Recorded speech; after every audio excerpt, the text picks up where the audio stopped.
자, 오늘 우리 함께 나눌 말씀은 고린도전서 16장입니다. 드디어 16장까지 왔네요. 우리 한번 말씀을 읽어보도록 하겠습니다. 먼저 1절부터 12절까지 말씀을 함께 읽겠습니다. 시작. 성도를 위하는 연보에 관하여는 내가 갈라디아 교회들에게 명한 것 같이 너희도 그렇게 하라.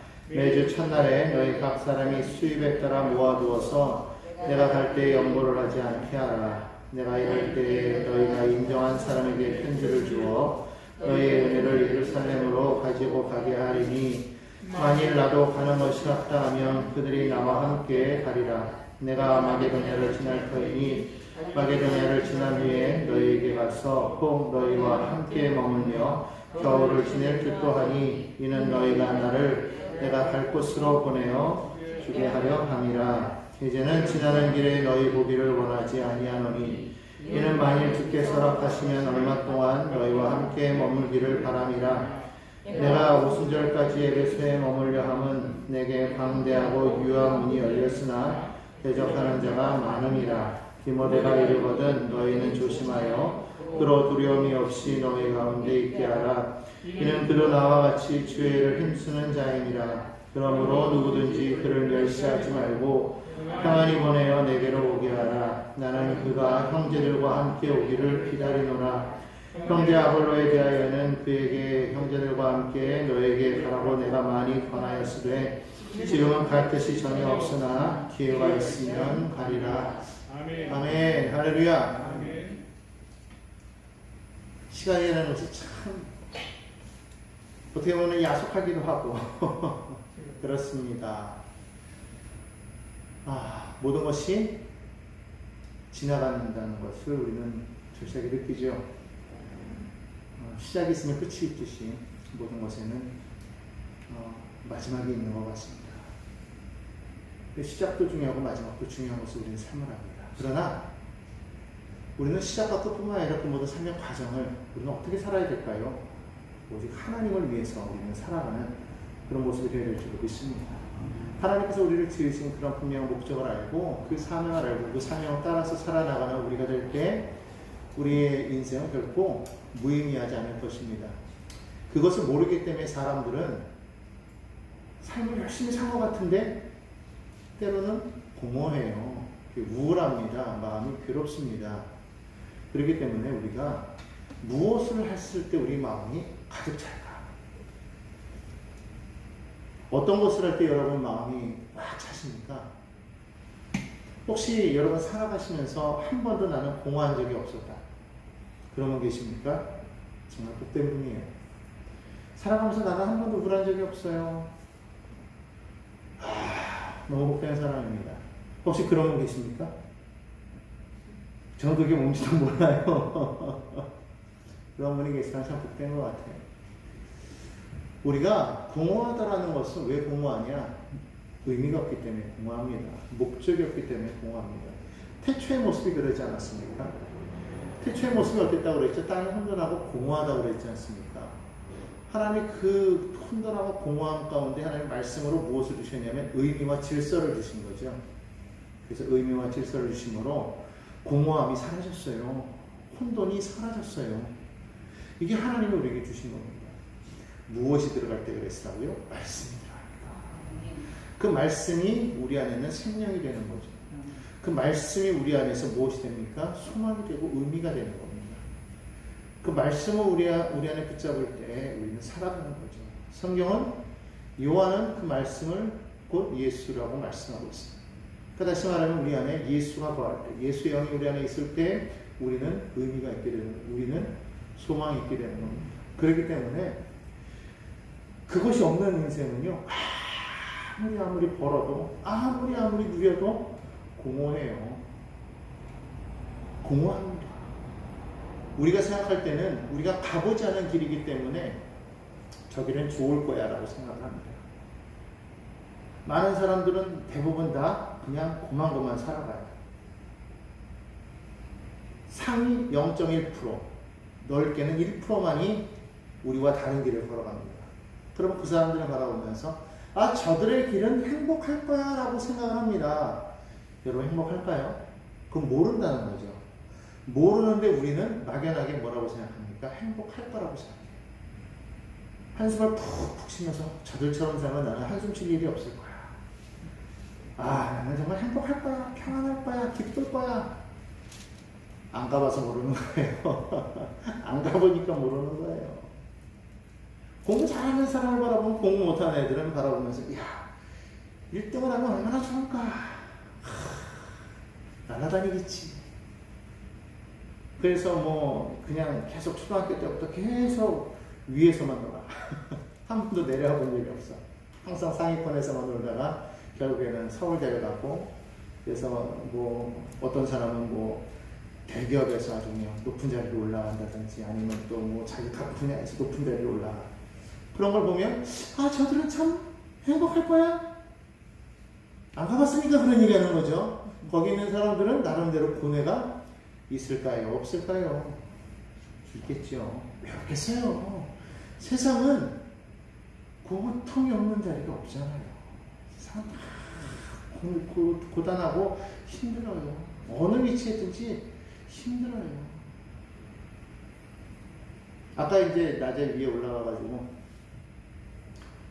올라갔는데 그런 얘기를 하더라고요. 제 아내가 비둘기는 저기밖에 못 날라오나 봐 그러더라고요.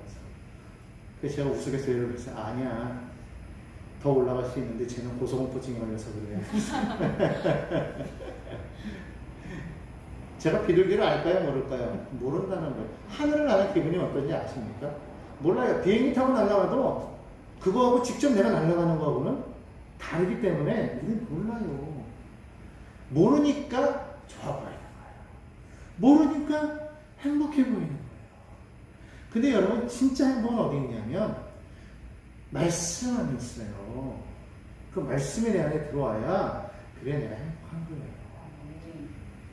그 말씀 속에서 우리는 뭘 발견해요? 예수님을 발견하는 거죠. 말씀이신 예수님. 무엇을 위해 살아라? 너희는 자유자라 이거예요. 너희는 자유자다. 너희는 자유자다. 내가 그렇게 만들었다. 그런데 한 가지만 잊지 말아라. 내가 너희를 만들었다. 이걸 잊지 말라는 거예요. 나는 너희의 하나님이야. 그러니까 너희 안에 내가 있으면 너희는 행복해. 무엇을 하든 행복해. 근데 너희 안에 내가 없으면 무엇을 하든 행복하지 않아. 예수 믿는 것이 선한 일을 행하면 그것이 예수 믿는 거, 그것이 구원받는 거, 이렇게 생각하는 분이 계십니까? 아니에요. 아무리 선한 일을 많이 해도 예수 믿지 않으면 구원받지 못해요. 그 말은 다시 말하면 무슨 말이냐면 아무리 남을 구제하고 베풀고 선한 일을 많이 해도 그 마음에 뭐 할 수 있다라는 거예요? 공허할 수 있다라는 거예요. 마음이 공허하니까 삶이 허무한 거예요. 그러니까 선한 일을 많이 한 사람들도 삶을 포기하고, 많은 명예를 얻은 사람들도 삶을 포기하는 사람의 경우가 있는 것은 그것이 우리에게 의미가 되지 않기 때문에 그렇다는 거죠. 그렇기 때문에 무엇을 하든 그것이 말씀에 근거해서 말씀을 붙잡고 그 말씀 속에서 하나님이 내게 원하시는 것, 그거를 알고 그 일을 행할 때 그것이 어떠한 일이든 내 안에 의미가 되어지고 내 안에 힘이 되어지고 생명이 되어지고, 그래서 살아갈 만하다, 살아갈 맛이 난다 할 수가 있는 것이죠. 예배하는 것도 마찬가지라는 거예요. 얼마든지 예배를 드리면서도 예배하는 그 자리에 주님이 안 계실 수도 있고, 아니 계셔도 나와는 상관없는 분일 수도 있다. 이게 우리가 그거를 그래서 정확하게 알고 우리는 하나님 앞에 예배자로 나아갈 때도 우리는 누구 중심으로 나가야 되느냐? 그분을 온전히, 내가 온전히 그분을 생각하는 거예요. 주님을 생각하면서 내가 오늘 이 자리에 앉아 있어야 되는 거예요. 주님을 생각하면서 내가 하나님 말씀 속에서 내게 주시는 그 말씀을 듣고 그 말씀대로 나를 채우고 나를 그거에 맞게끔 살아가게끔 그렇게 해야 된다는 거죠. 모든 그 물건들은 저마다에게 맞는 부품이 있어요. 그 부품을 껴야만 그것이 온전히 이루어질 수가 있습니다. 저 의자에 저 카메라 받침을 두면 의자는 안전하지가 않아요. 저게는 저게 맞는 부품이 있어야 돼요. 피아노에는 피아노에 맞는 부품이 들어가야 되고, 카메라에는 카메라에 맞는 부품이 들어가야 그것이 온전히 이루어지게 되는 거죠. 우리 안에 다른 부품이 들어와야 내가 온전히 작동할 수 있는. 그것을 자꾸만 다른 걸로 채우려고 하니까 안 맞죠. 자꾸만 맞추려고 하지만 안 맞아요. 안 굴러갑니다. 그 우화 중에 그런 게 있잖아요. 나의 잃어버린 조각을 찾아다니는 한 동그라미를 우리는 봅니다. 이 동그라미가 자기에게 맞는 조각을 찾아서 막 다니죠. 막 다니는데 큰 조각을 만났는데 안 맞으니까 제대로 안 걸어가. 작은 조각을 만났는데 끼우니까 들어는 가는데 이게 자꾸 빠지려고 해. 모양이 다르니까 들어가지 않아. 그러다가 딱 맞는 조각을 만나니까 이제 빠르게 굴러가더라는 거죠. 자기에게 맞는 조각을 찾아야 돼요. 물론 이 우화에서는 결국은 너무 빨리 지나가다 보니까 주변에 있는 것을 아무것도 못 보고 그냥 무작정 가다 보니까 결국은 다시 그걸 빼버리고 다시 또 자기 짝을 또 찾아다니는 어리석은 모습을 보이긴 하는데 뭐 여러 가지 의미가 있겠지만 제가 말씀드리고자 하는 것은 뭐냐면 우리에게 맞는 그거를 찾아야 되겠다. 그럼 크리스찬은 어떻게 살아야 되느냐? 세상이 기뻐하는 모습대로 살아가는 것이 아니라 하나님이 기뻐하는 모습으로 살아야 된다. 시간은 금방 지나갑니다. 많이 남은 것 같아도 금방 지나갑니다. 젊은 사람이라고 해서 시간이 많은 게 아니고 나이 드신 분이라고 해서 시간이 얼마 남지 않은 게 아니에요. 왜 그렇습니까? 시작은 다르지만 시작은 순서가 있지만 그 순서에 따라서 가는 게 아니기 때문에 그렇죠. 뭔가 사건과 사고로 누가 먼저 가는지 몰라요. 정말 수명을 다하고 돌아가시는 것은 은혜예요. 그렇지 않겠습니까? 그렇기 때문에 오늘 내게 주어진 하나님의 그 은혜를 생각하면서 살아야 되겠다. 고린도전서는 사실 이 고린도에 있는 사람들에게 쓴 거 아니겠습니까? 바울이 에베소에서 이것을 쓸 때, 에베소에 사실 그가 있었을 때 고린도에 가지 못하고 그가 여기 있었던 여러 가지 많은 이유도 있었겠지만 고린도는 문제가 많았었잖아요. 그럼에도 불구하고 고린도 교회에는 또 어떠한 열심들이 있었다는 것이죠. 그래서 이 바울이 이 고린도 사람들에게 말할 때에 예루살렘에 있는 사람들을 위해서 돕기를 바라는 마음으로 연보에 대해서 얘기를 합니다. 그것이 첫 번째 1절에 있는 말씀인데 바로 성도를 위한 연보에 관하여 지금 이야기를 하고 있습니다. 예루살렘 교회는 뭐 교회예요? 알다시피 예루살렘 교회를 통해서 많은 교회가 생겨났습니다. 근데 그 예루살렘 교회가 사실은 얼마나 크게 부흥했습니까? 여러분 아는 것처럼 뭐 베드로의 그 전도로 말미암아 한 번에 3,000명 또 5,000명 막 이렇게 전도되었지만 그거에 걸맞게 또 많은 또 예산들이 또 나아갔어요. 뭐 구제하는 데서 많은 예산들이 나아갔었고 사실 그러면서 또 어떤 일이 있었냐면 이때 당시에 기근이 다가옴으로 인해서 예루살렘에 재정적으로 많이 어려운 그런 상황이 처하게 됩니다. 오늘 아마 우리와 같은 그런 모습이 아닌가 생각해요. 이제 코로나로 인해서 이제 여러 가지 다 어려운 상황이 되는 것이죠. 자, 그럴 때에 이 고린도는 사실 무역으로 인해서 많은 부가 있는 그런 땅 아니었겠습니까? 그래서 사실 고린도는 재정적으로 아주 풍족했다는 것이죠. 갈라디아 때와 마찬가지로. 그래서 거기에서 너희가 그 행하는 대로 너희가 그들을 성도들을 위한 연보를 모아서 예루살렘을 도울 것을 그렇게 부탁하는 그런 모습을 오늘 성경에서 말씀을 하고 있습니다. 오늘 이 교회는요, 서로 안에서 부족한 것을 이렇게 도울 수 있는 그런 모습이 있어야 돼요. 하나님께서 왜 우리에게 많은 부유함을 주셨습니까? 만약에 누군가에게 그런 부유함을 주셨다면 그것은 무엇을 하라고 주셨을까요? 그것을 통해서 하나님의 사랑이 흘러가게끔 하라고 하나님께서 그를 주신 것이라고 생각을 합니다. 여러분들 그렇기 때문에 내가 무언가를 많이 이루었다고 해서 우리가 어깨가 으쓱할 것이 아니고 무언가를 이루지 못했다고 해서 어깨가 툭 죽을 것이 아니라 하나님께서 왜 내게 이것을 주셨는가를 우리가 생각해야 돼요. 그럴 때 그것을 가지고서 하나님을 위해서 우리는 헌신하라는 것을 보여주고 있습니다. 그것의 첫 번째가 사실은 연보예요. 헌금이죠. 헌금. 1장에서 오늘 1절에서부터 12절까지 우리가 쭉 이야기를 읽었는데 사실은 우리가 가장 쉽게 우리가 도울 수 있는 부분들이 뭐예요? 우리가 물질적인 부분으로서 사실은 많이 도울 수가 있기 때문에 그 부분에 대해서 이야기를 합니다. 그러나 그 후반절에 가서 또 여러 가지 섬김에 대해서도 이야기하고 있는데요. 13절부터 한번 우리 마지막 절까지 다시 한번 읽어보도록 하겠습니다. 함께 읽습니다. 시작. 깨어 믿음에 굳게 서서 남자답게 강건하라. 너희 모든 일을 사랑으로 행하라. 형제들아, 스데바나의 집은 곧 아가야의 첫 열매요 또 성도 섬기기로 작정한 줄을 너희가 아는지라. 내가 너희를 권하노니 이 같은 사람들과 또 함께 일하며 수고하는 모든 사람에게 순종하라.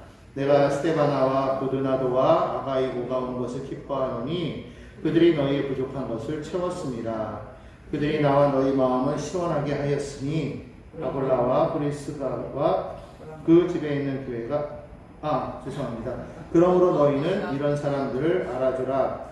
아시아의 교회들이 너에게 무난하고 아볼라와 브리스가와 그 집에 있는 교회가 주 안에서 너에게 간절히 무난하고 모든 형제도 너에게 무난하니 너희는 거룩하게 입맞춤으로 서로 무난하라.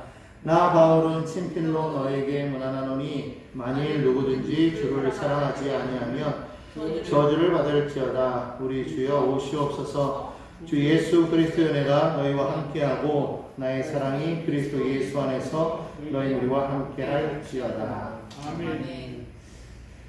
교회가 큰 교회는 작은 교회를 도울 수 있어야 돼요. 그것이 그들에게 주어진 사명입니다. 어려울 때에 큰 교회들은 그것이 흘러가게끔 해야 될 의무가 있어요. 부유한 교회는 가난한 교회들을 돕는 역할을 해야 됩니다. 부유하다고 해가지고 자신들만의 어떤 그런 모습으로 자꾸 화려하게 만드는 것에만 초점을 맞춰서는 안 되겠다라는 것이죠. 그렇기 때문에 주위를 둘러볼 줄 아는 그러한 모습이 있어야 된다면 오늘 특별히 이제는 성도들에 대해서 말을 하는데 첫 번째로 13절은 뭐라고 말하고 있느냐? 깨어 믿음에 굳게 서서 남자답게 강건하라 이렇게 말을 합니다. 깨어 있으라고 말하는 거예요. 믿음에 서 있으라고 말합니다. 사실 여러분 아는 것처럼 이 고린도 교회는 수많은 이단과 철학이 유행하는 그런 곳이었기 때문에 많은 사람들이 거기에 휩쓸려 넘어갈 수가 있었다는 오늘날과 동일합니다. 오늘날도 얼마나 이단이 많습니까? 얼마나 철학이 많이 유행하고 있지 않습니까? 그런 것을 우리가 알지 못하면 그냥 넘어가게 되는 거예요. 사실 그들에게 넘어갈 수밖에 없는 이유가 뭐냐면 그들을 미혹하는 영이기 때문에 그래요. 안 넘어갈 것 같지 않습니까? 넘어갑니다. 사실 그냥 우리가 보면은 사실 어떻게 보면은 좀 유치할 수도 있어요. 그런데 사실 여러분 그 유치한 거에 넘어갑니다. 여러분 그거 아십니까? 유치찬란하고 사람들이 참 좋아해요. 트로트가 왜 인기가 있어요? 그게 사실은 정말 멋있는 대단한 음악이긴 한데 또 한편으로 자세히 보면 옛날에 우리 뭐라고 했어요? 뽕짝이라고. 약간 뭔가 좀 유치하면서도 뭔가 이렇게 있어요. 근데 잘 이게요, 어려운 건 듣기 힘들어요. 클래식 얼마나 멋있어요. 클래식 멋있는데 클래식 좋아하는 사람들 한정되어 있어요. 뽕짝은 참 유치한 것 같은데 완전 하나 잘 나왔거든. 유치한 게요, 별거 아닌 것 같은 게요, 사람 미혹하기 쉽습니다. 사람은요, 아무리 좋은 것을 주어도 참 희한한 게요, 별거 아닌 거에 넘어가요. 세상의 철학이 그래요. 세상의 이단이 그렇습니다. 자세히 보십시오. 별거 아닌데 그걸 넘어가는 걸 보면, 그리고 여러분 이단에 넘어가는 사람들 보면요, 머리 나쁜 사람들 안 넘어갑니다. 다 머리가 좋은 사람들이 넘어가요. 학생들이 그렇게 많아요. 예전에 JMS도 그렇고 요즘에 지금 드러나지만 신천지도 그렇고 하나님의 교회도 그렇고 다 보면요, 대학생들이 많아. 또 그리고 고학력자들이 많고 또 좀 상위권에 있는 대학에 다니는 친구들이 의외로 많아요. 머리가 좋다고 하는 친구들이요, 희한하게 거기 잘 빠져요. 무슨 말이에요? 그게 이론적이라서 논리적이라서 그게 뭔가 좀 대단해 보여서가 아니라는 거죠. 그 안에 뭐가 있느냐면 미혹의 영이 있기 때문에 그렇다. 상위권들이 머리가 좋습니다. 이게 넘어가지 않아도 될 것 같은데요, 막상 당하면 넘어가게 돼 있다니까. 여러분 그래서 뭐 해야 되냐? 성경은 깨어있으라고 말하는 거예요. 그러면서 뭐라고 하나 바울은 믿음에 굳게서 강건하라. 담대하게 서 있으라. 믿음에 굳게 서 있어요. 오늘과 같은 이런 미혹의 때에 여러분이 정말로 우리가 믿음 안에 굳게 서 있지 않으면 다 넘어갑니다. 다 넘어가요. 뭐가 진짜인지 뭐가 가짜인지 모르고서요. 깨어있지 않으면 다 넘어가게 돼 있어요. 저도 인터넷에서 뭐를 이렇게 막 찾다 보면은요. 제목이 너무 좋아서 딱 들어가 보면 다 이단들이에요. 이단들이 그렇게 많아요. 근데 그거 분별하지 못하면요. 그냥 그러려니 하고 그냥 읽다가 넘어가요. 이 사람이 한번 머리에 박히면은요. 이게 잘 안 빠집니다. 여러분 이게 색깔이 물들면 물 빼기가 그렇게 힘들어요. 마찬가지 이념이 그래요. 생각이 그래요. 한번 색깔이 박여버리면 잘 안 빠지듯이 머릿속에 생각이 한번 박혀버리잖아요. 정말 안 빠집니다. 그래서 그게 잘못됐다는 것을 분명히 말해줘도 한번 박혀버리면 잘못됐다라고 안 하고 오히려 우깁니다. 그게 맞대요. 여러분 이단에 빠진 사람들 구하기가 얼마나 힘든 거 아시죠? 오히려 그들이 더 난리치고 그것 때문에 막 집을 나가고 막 그래요. 왜? 그게 맞다라는 거예요. 오늘 여러분 우리가 정말 이 마지막 때에 우리에게 정말 필요한 건 뭐냐면 정말 깨어있어야 된다. 믿음에 굳게 서 있어야 된다. 특별히 고린도와 같이 그렇게 뭔가 이렇게 서로의 그 어떤 주장이 강하여서 막 이렇게 분파가 되어진 그런 교회, 그리고 주변에 많은 그런 이단의 영향들, 그리고 많은 그런 우상들, 철학들, 이런 것들이 강한 그런 곳에서는 더욱더 그래야 되고, 특별히 무역이 발달한 이곳은요, 수많은 사람들이 오가면서 수많은 이야기들이 들려오기 때문에 자칫 잘못하면 미혹해서 넘어지기가 너무 쉽다라는 거예요. 사람이 제일 걸려넘어지시는 게 바로 이 헌금 문제. 헌금 얘기하면서 믿음에 깨어있으랍니다. 돈 문제에 많이 걸려넘어지는 거예요. 헌금하면서 제일 많이 시험해야 되는 거예요. 여러분 이걸 잘 하셔야 돼요. 그러면서 두 번째로 뭐라고 말합니까? 모든 일을 사랑으로 행하라. 이렇게 말합니다. 한번 따라하겠습니다. 모든 일을 사랑으로 행하라. 모든 일을 사랑으로, 다시 말하면 모든 일을 원어로 보면 사랑 안에서 행하라 그렇게 말하고, 그 사랑이 뭐냐? 그리스도의 사랑 안에서 행하라. 그 사랑은 어떤 사랑입니까? 희생적인 사랑이죠. 그러니까 그리스도의 마음으로 무슨 일을 하든지 그리스도의 마음으로 하는 거야. 예수님이라면 이때 어떻게 하셨을까? 예수님이라면 과연 무슨 말씀을 하실까? 예수님이라면 우리가 그 생각을 항상 해야 된다는 거예요. 그분의 그 마음, 그분의 그 사랑을 우리가 알고서 우리가 서야 된다는 겁니다. 오늘 여러분 안에 예수님의 마음이 있습니까? 아니 여러분 예수님 안에 서 계십니까? 예수님 안에 우리가 서 있는지를 날마다 우리가 점검해야 된다는 거죠. 내가 예수 안에 있는 것을 어떻게 할 수 있어요? 내 중심이 예수로 살아가는 것을 우리가 봐야 된다는 거예요. 항상 내 안에서 예수가 나와야 돼요. 누르면 예수, 할렐루야. 예수님만 여러분 기쁨이 되시기를 간절히 축복합니다. 모든 일을, 어떠한 일이든 간에 모든 일을 그것을 사랑으로 해야 되는데 많은 사람들이 사랑으로 하지 않을 때가 많이 있다라는 거예요. 무엇을 놓고 합니까? 사람은요, 이득을 따라갑니다. 내게 유익이 없으면 안 해요. 아무리 믿는 사람도 사랑하면서도 사실은 유익을 추구합니다. 근데 성경은 뭐라고 말하고 있어요? 바울은 사랑은 자기의 유익을 구하지 않는 것이다 그렇게 말하고 있거든요. 그러니까 사랑 안에서 한다고 말하면서도 유익을 구한다는 건 뭐예요? 사랑하고는 정반대 일을 한다는 거. 이 말은 무슨 말입니까? 예수 안에 있다고 말은 하는데 예수 안에 있지 않은 행동을 한다는 거예요. 우리가 그것이 교회 밖에 있는 사람들 얘기가 아니죠. 누구 얘기입니까? 교회 안에 있는 사람들 얘기예요. 교회 밖에 있는 사람들이 예수 안에 있을 이유가 없죠. 교회 안에 있는 사람들이니까 예수 안에 있는 사람들인데 그들이 예수 안에 있지 않은 행동을 한다라는 거예요. 예수 안에 있습니다라고 말하지만 사실은 예수 안에 있지 않고 자기의 유익 안에 있다는 거죠. 그것은 뭡니까? 이미 벌써 선악과를 먹은 인생의 모습이에요. 타락한 인생의 모습이에요. 하나님이 아닌 내가 원하는 바, 내가 바라는 바를 추구하는 그런 삶의 모습이 바로 우리의 타락한 인간의 모습이라는 것을 우리가 분명하게 알 수 있습니다. 여러분이 행하는 모든 일들, 여러분이 섬기고, 여러분 예배하고, 여러분이 누군가를 만나고, 여러분이 하는 모든 일들이 정말로 예수 안에서 이루어지고 있는 것인가를 내가 늘 점검해 봐야 돼요.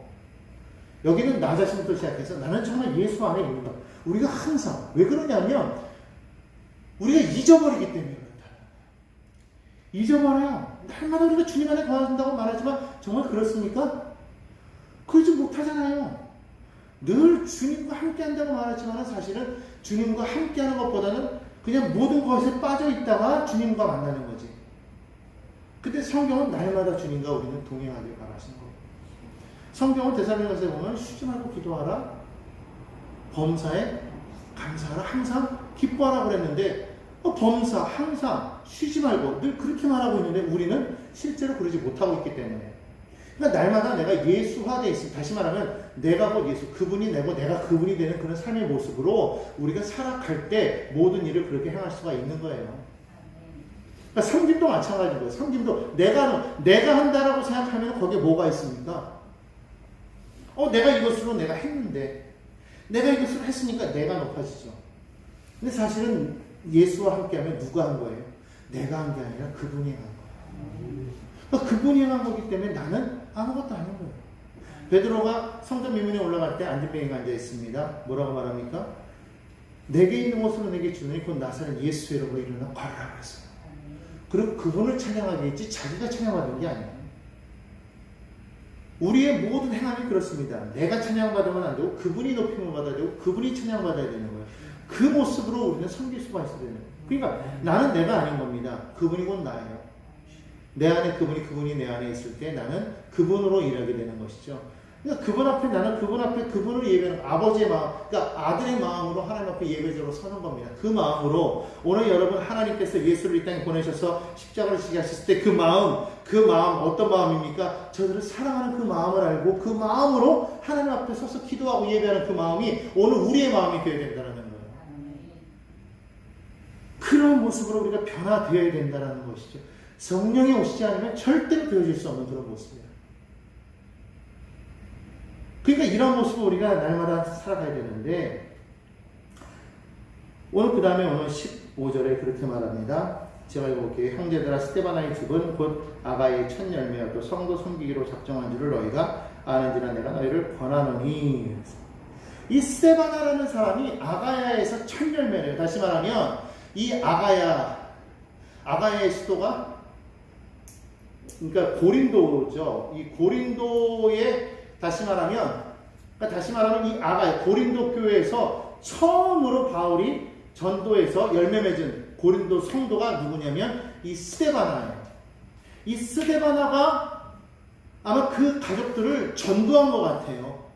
그러니까 스데바나의 집에 있는 모든 사람들에 대해서 말하는데, 그들이 예수를 믿고 나서 그들의 삶이 어떻게 바뀌었느냐, 오늘 성경에 보니까 성도 섬기기로 작정하였는데, 그것을 그냥 작정했다가 아니에요. 모두가 안다라는 거예요. 내가 섬기기로 난 섬길 것입니다라고 아예 선포했다라는 거예요. 처음 믿은 사람이 믿자마자 뭘 했느냐? 섬기기를 작정했다. 그거를 고린도에 있는 모든 사람이 알아. 그게 스데바나였다라는 거예요. 그리고 그와 함께 오늘 여기 성경 보니까 17절에 보니까 이 바울을 찾아서 고린도에서 에베소로 온 세 사람이 있어요. 스데바나와 함께 온 두 사람은 또 누구냐면, 오늘 보니까 부드나도와 아가이고가 있는데, 이들은 어떤 사람이냐? 오늘 그 뒤에 17절 뒤 후반절에 보니까 상대방이 부족한 것을 채워주는 사람들이에요. 그러니까 스데바나의 그 어떤 그 모습을 바라보면서 그를 닮아가는 사람들이 바로 누구예요? 부드나고와 그리고 이 아가이고라는 이 두 사람. 스데바나라는 사람이 첫 열매니까 아마 그 교회에서는 믿음의 원로격이가 되겠죠. 그렇죠? 그런데 그 모습이 어떤 모습이었느냐? 성도의 귀감이 되는 모습이라. 섬기는데. 그래서 그 모습을 바라보고 자란 사람이 누구냐면 부드나도와 아가이고인데, 이들은 어떤 사람이냐? 사람들의 부족함을 바라보면서 그것을 채워준다. 오늘 여러분, 우리 교회에 있는 모든 성도들이, 아니 전국에 있는, 온 세계에 있는 모든 그리스찬들이 정말 이와 같은 위치에 오르게 되기를 저는 간절히 소망합니다. 그런 사람들이 되어져야 돼요. 그런 성도들이, 그런 섬기는 사람들이 있는 교회는 복된 교회겠죠. 축복받은 교회겠죠. 저는 우리 영성교회가 그런 교회가 되기를 원합니다. 여기는 우리 모든 성도들이 이 스데반과 부두나도와 아가이고와 같이 그렇게 모두의 필요를 채워줄 수 있는 그런 사람, 그것이 물질이 됐든지 아니면 그것이 뭐 어떤 힘이 됐든지 무엇이 됐든지 그것을 채워줄 수 있는 사람, 그것이 바로 오늘 우리 여러분 모두가 되기를 간절히 소망합니다. 영성교회가 될 뿐만 아니라 김포 땅에, 아니 우리나라에 있는 전 세계 있는 모든 성도들이 그와 같은 모습이 될 때 그곳이 하나님의 나라가 되는 거 아니겠습니까? 그렇겠죠. 저는 우리 예배 가운데서 아멘하는 우리 성도님들이 그런 모습으로 되기를 간절히 소망하기를 간절히 바랍니다. 그런 사람들은 모두를 마음을 시원하게 한다고 성경은 말하고 있습니다. 하나님께서 기뻐하시는 자가 누구냐면 한여름에 얼음 냉수처럼 그 마음을 시원케 하는 자를 하나님이 기뻐하시는 거예요. 성경에 보니까 한여름날 얼마나 덥습니까? 그때의 얼음 냉수처럼 그 마음을 시원해, 그 얼음 냉수 한 잔을 싹 마실 때 정말 그 마음이 얼마나 시원해지는지 몰라요.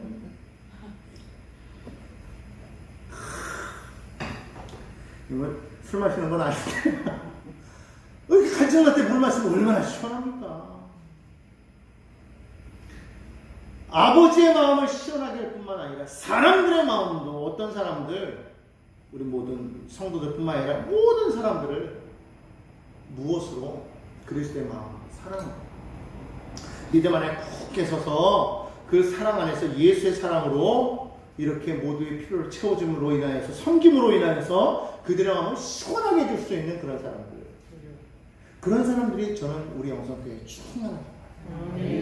그래서 우리 영성교회 안에서는 막 서로 막 이렇게 채워질 더 이상 그게 없어서 이제는 이 안에서뿐만 아니라 밖을 향해서 우리가 자꾸 손을 뻗어가지고 자꾸 시원하게 채워줄 수 있는 그런 교회가 되면 얼마나 좋을까요? 그죠? 교회가 외형적으로는 막 이렇게 성장하는 것도 좋겠지만은 그 힘의 그 에너지가 축적되어가지고 그것이 정말 풍성하게 막 퍼져나갈 수 있다면, 마치 그 옥수수알을 몇 개를 이렇게 딱 집어서 그 기계 안에다 탁 넣었더니 그게 점점 팍팍팍팍팍 터져서 나중에는 그 안을 채우고 흘러 넘치는, 마치 그런 팝콘과 같이, 뻥튀기와 같이 막 그런 모습이 우리 안에 있기를 저는 바랍니다. 이 안에 있는 잠재력이 예수를 탁 만나는 열이 딱 받아가지고 그 안에 심장 탁 터지면서 이렇게 뻥 터지면서 그냥 딱딱했던 옥수수, 알긴 먹지도 못하는 그 옥수수에 그냥 풍성해져가지고 그냥 먹으면 달콤하고 그냥 계속 찾게 되는 막 그런 뻥튀기와 같아요. 그런 모습의 성도들이 저는 우리가 되기를 바란다는 것입니다. 그리고 또 하나는 바로 이런 사람들과 함께 일하는 성도들이 되어야 되겠다. 18절에 보니까 이렇게 말합니다. 그들이 나와 너희 마음을 19절입니다. 16절 다시 한번 보면요. 이 같은 사람들과 또 함께 일하며 수고하는 모든 사람들에게 순종하라, 이렇게 말하고 있어요. 이런 사람들을 바라보면 어떻게 하냐? 함께 일하는 자가 돼야 돼요. 교회는 함께 해야 됩니다. 함께 하는 곳이 바로 교회예요. 나 따로 너 따로가 아닙니다. 함께 해야 돼요. 팔 따로 발 따로가 아니라, 팔은 발이 다쳤을 때 가서 도와주잖아요. 힘들 때, 아니 우리가 어딘가 가야 될 때 발이 힘써주죠. 들어주죠. 먹어주죠. 숨을 쉬어주죠. 그걸 다 역할을 해주는 거예요. 도와주죠. 그런 역할을 서로 감당할 때 그 몸이 살아가듯이 교회는 어떻게 되느냐, 그런 섬기는 그런 사람들 중심으로 해서 다 함께 모여야 되는데, 이게 참 사단이 그거를 아주 싫어해요. 싫어한다고.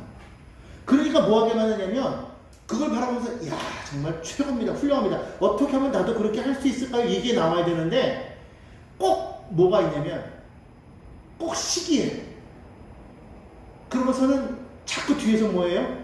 자꾸 수긍스럽게 되는 거지. 그러면 함께가 돼요, 안 돼요? 함께가 안 되는 거예요. 잘하는 사람들은 어떻게 해야 돼요? 박수 쳐주고 칭찬해주고 알아줘야 돼. 그래서 오늘 17, 8절 말씀이 그거예요. 그들이 나와 너희 마음을 시원하게 하였으니 그러므로 너희는 이런 사람들을 알아주라. 알아주라는 거예요. 하는 사람들 보면 박수. 더 잘하게, 더 잘하게. 최고입니다. 훌륭합니다. 깎아내리는 거는 마귀가 하는 거고, 시기 질투하는 건 마귀가 하는 거예요. 하나님의 사람은요, 잘하는 사람들 알아줘, 인정해 주지 않아요. 그런 분위기가 되어야 된다는. 교회는요, 누군가가 앞서서 나가면요, 아유, 저도 나선 애가 아니에요. 이야, 어떻게 하면 나도 그렇게 할 수 있을까요? 이걸 물어보면서 나도 함께 하기를 원합니다. 나도 함께 수고하기를 원합니다. 그러면서 그들이 하는 것을 바라보면서 그들이 말하면 아, 그렇게 하는 거군요. 순종하라는 거예요. 이게 막 나오잖아요. 그런 사람들, 일하는 사람들을 이게 우리는 뭐 해야 되는 거예요? 순종할 줄 알아야 돼요. 열심히 나와서 막 봉사하는 사람들 바라보면서 아, 그 봉사하면서 이렇게 하냐고 저렇게 하냐고 막 이런 게 아니라 야, 정말 수고하시는군요.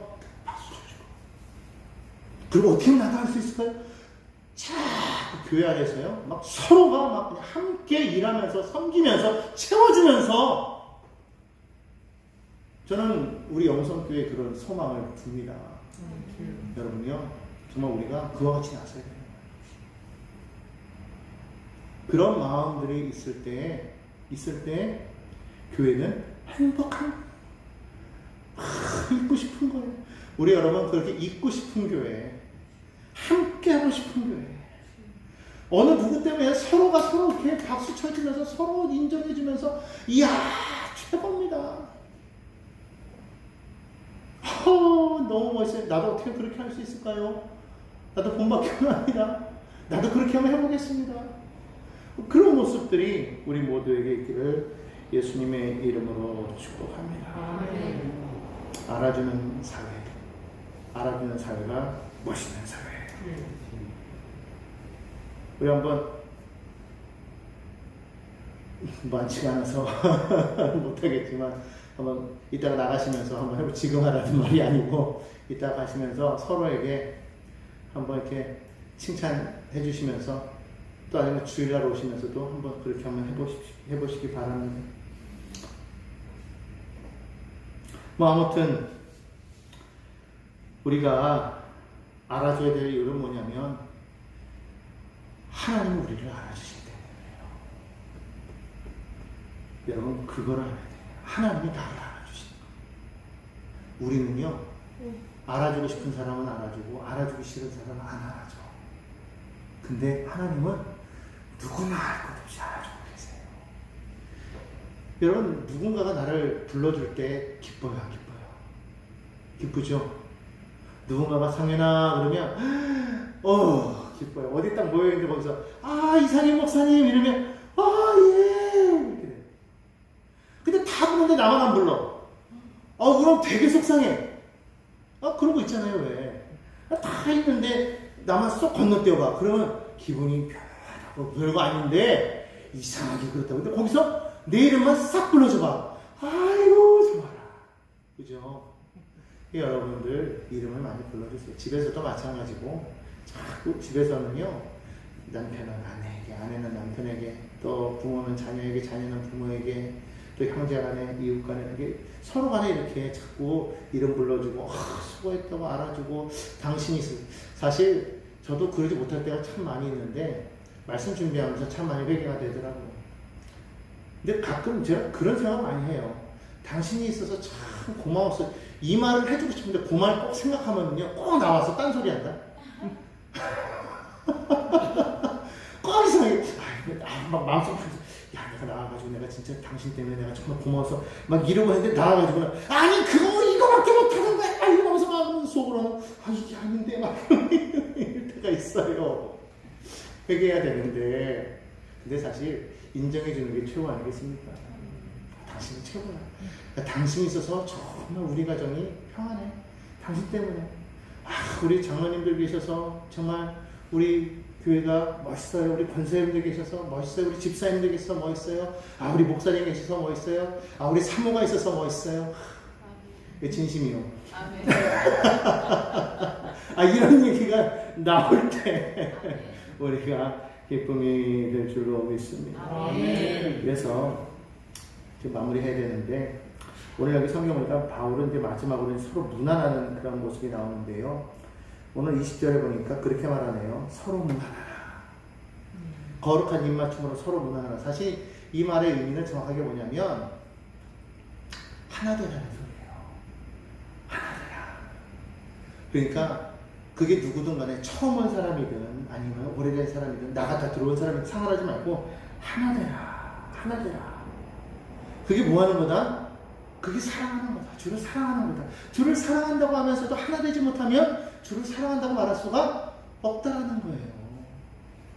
그러면서 우리는 우리가 바라는 건 뭐냐면 주님이 오실 날을 기다리면서 그날에 대한 소망을 가지고 살아가야지 다른 것 때문에 우리 마음을 빼앗기지 말라는 겁니다.